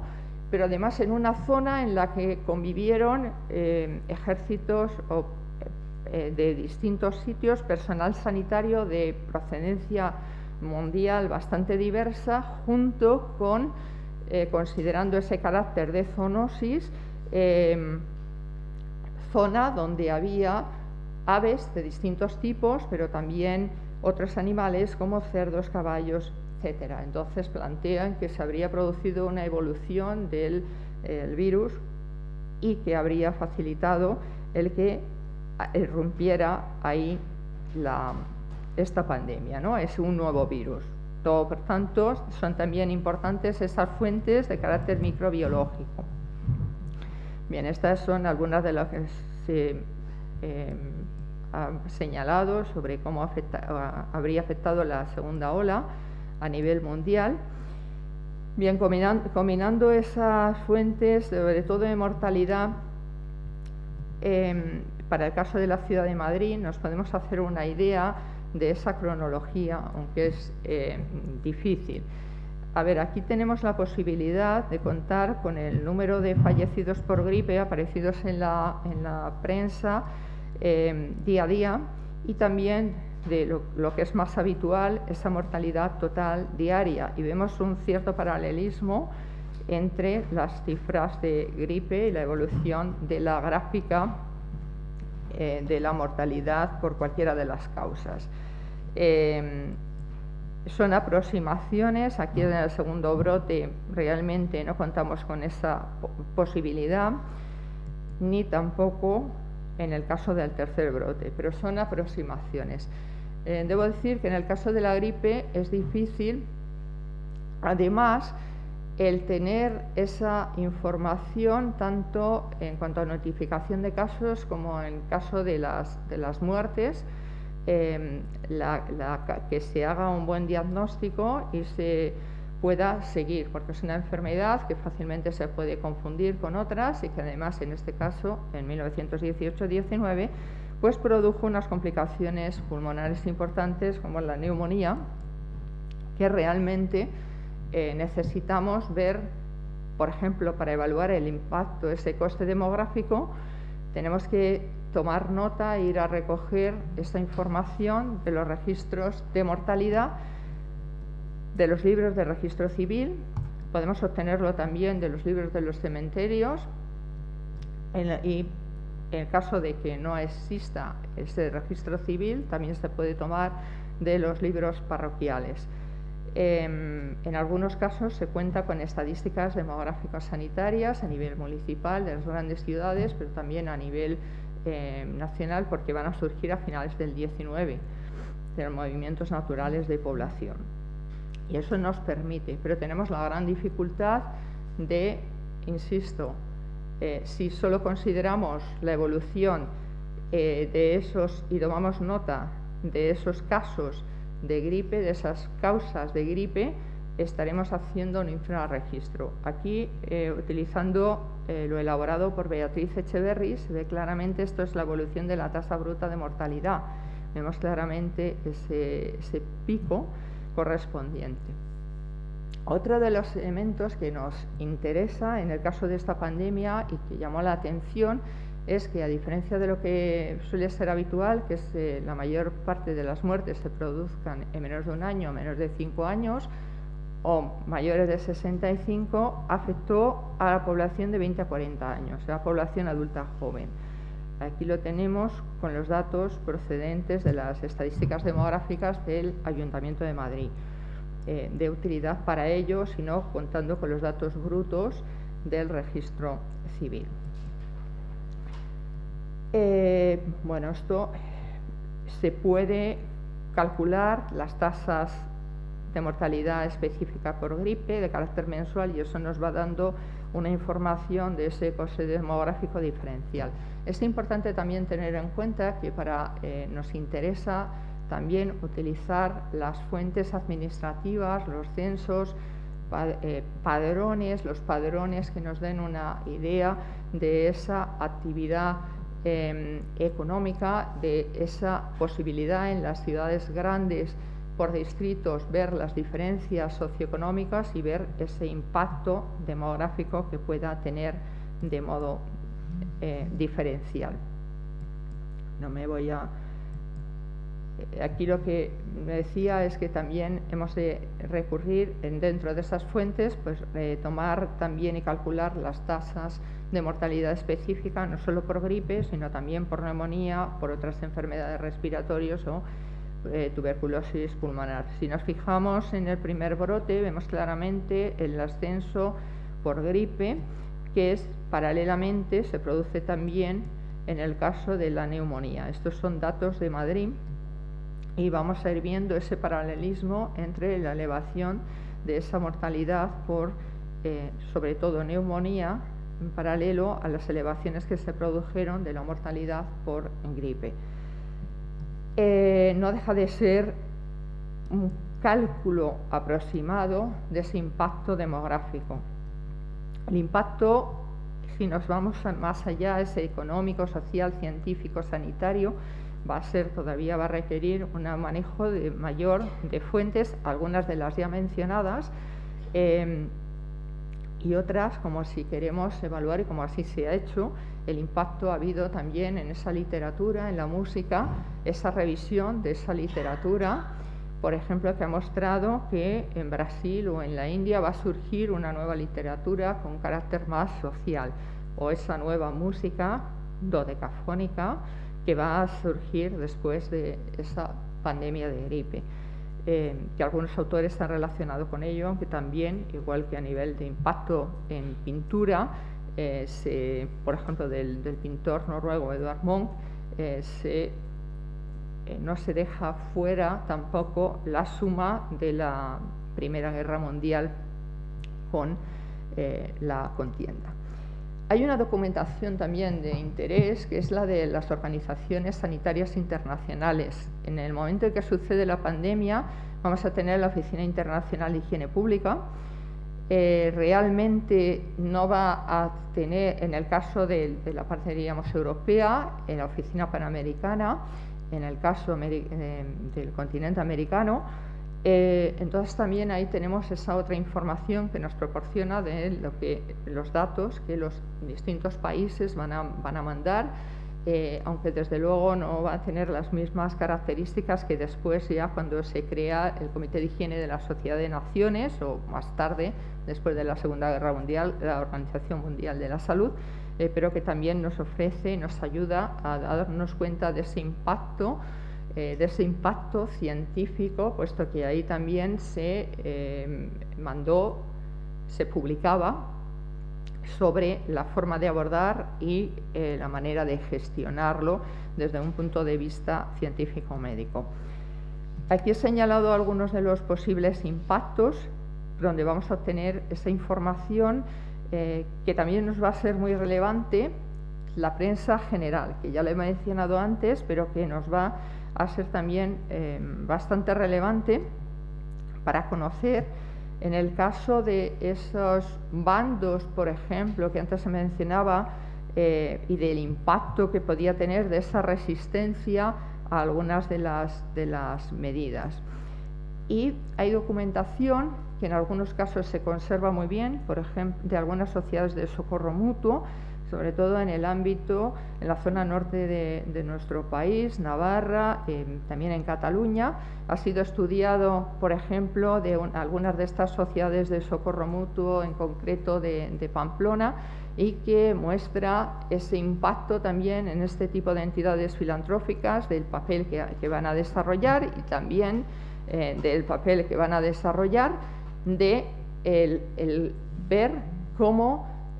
no contaban con los recursos y los esfuerzos y cómo lo tienen que gestionar, y que nos da una idea también de ese impacto en esa sociedad civil, que es más difícil de poder llegar a ello. En cuanto a las respuestas y reacciones, bueno, digamos que para no repetir más adelante tendríamos un bloque donde muy directamente tenemos esa información que tendría que ver de manera preferente con esa respuesta de médicos, farmacéuticos y veterinarios, a través de sus propios canales, de sus canales más formales y sus canales más informales, como correspondencia, cuadernos de laboratorio.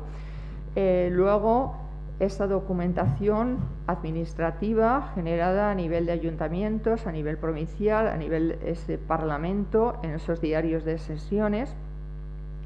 pero también esa documentación de las sociedades de socorro mutuo, de la Cruz Roja española, la internacional, las fuentes legislativas para situar ese marco de actuación en ese marco previo que había establecido y ver en qué medida se sigue o no, y las insuficiencias, y la prensa general que realmente, aunque nos ayuda, es un apoyo, aun sabiendo que va a informar, pero también va a contribuir a crear un estado de opinión. Es un apoyo para conocer y llegar a entender mejor algunas de esas respuestas y esas reacciones que se van a producir. En el caso de Diario de Supervivientes, en nuestro caso, en esta pandemia, la verdad es que eso no es lo habitual. Hasta donde yo sé, no se han encontrado. Lo que han hecho algunos investigadores fuera de nuestro país, que iniciaron la investigación en los 70-80 de esta pandemia, es efectuar entrevistas orales y luego reproducir esos testimonios. Por ejemplo, tenemos el neozelandés Geoffrey Rice, que lo ha publicado y que, bueno, nos puede ayudar junto con pequeñas manifestaciones que nos encontremos a través de la prensa, pero es como una aproximación. Pero este tipo de fuente no es lo habitual. Un elemento interesante... No, ya estoy terminando. Un elemento importante en cuanto a fuentes va a ser las viñetas. Aparecen en la prensa de información general, sobre todo, también puede aparecer en esa científico profesional, pero las más interesantes son las que aparecen en este medio, donde nos van a mostrar tanto cómo se percibe esa forma de responder la medicina, esas dificultades que encontró para aislar ese germen, que realmente no fue capaz de encontrarlo, como de esas medidas que iban recomendando por parte de la medicina, ya que además por parte tanto de médicos como de farmacéuticos se va a utilizar también este entorno para poder verter y utilizarlo como una fuente de difusión de sus conocimientos y las respuestas que estaban dando, y que ahí también podemos ver ese recurso a utilizar suero antidifterico a pesar de que había dudas sobre él, o sueros antineumocócico y antiestreptocócico, o las primeras vacunas, y representarse en la prensa el cómo se había vacunado el propio director del Laboratorio Municipal de Madrid, César Chicote. Esta información y la de estas instituciones en las que se llevó a cabo nos muestra cómo las respuestas dadas en nuestro país fueron similares a las dadas fuera de nuestro país, que lo podemos observar revisando esas publicaciones de Gran Bretaña, sobre todo Estados Unidos, Francia, que nos muestra ese paralelismo. Igual que del papel señalado de razones por la que fue grave esta pandemia, ¿no? Esos factores de índole sociosanitario, las soluciones propuestas, esto va a estar presente sobre todo en los proyectos legislativos y el diario de sesiones de Congreso, fundamentalmente, también del Senado, lo podemos ver. En cuanto a las respuestas y reacciones de los políticos, de la misma manera que nos va a ayudar también esa prensa para ver la crítica que se efectuaba. Vamos a ver cómo la mayoría de las medidas no se adoptaron y las que se adoptaron, que tuvieron que ver con esta mejora de infraestructura y organización sanitaria del personal sanitario, que encontramos a partir de esas fuentes, van a tardar mucho en ponerse en marcha. Realmente esa reacción de la población, vemos ese discurso que elabora sobre la causa de la epidemia, utilizando esa teoría miasmática ya antigua, pero también llega a incorporar ese microbio, nos sirve como fuente de información sobre esos tratamientos y prevención que utilizaba la ciudadanía, también de índole religioso, las acciones que van a tomar, y sobre el cambio de percepción frente a esta enfermedad, ¿no? A la gravedad, las críticas a la acción, a la inacción y las medidas que tomaban de carácter solidario. Aquí tengo algunos anuncios, por ejemplo, estas bombillas o RAM, utilizando y apoyándose en el discurso médico de las autoridades sanitarias. Aquí tenemos la crítica de la ciudadanía al uso del suero antidifterico, cuyos resultados parecía escaso, a la inacción de los políticos, a esa situación de hambre profunda, ese cambio de percepción, cómo se va a introducir también en la ciudadanía, en el día a día, y me gustaría resaltar esto último, que nos indica algo que también mediante testimonios verbales, testimonios orales, nos han trasladado, que en aquellas poblaciones en las que, bueno, como fue un impacto muy grande, los supervivientes hacían un pacto de silencio que también podría haber contribuido a ese evitar que se abordara este problema. Y muchas gracias por su atención.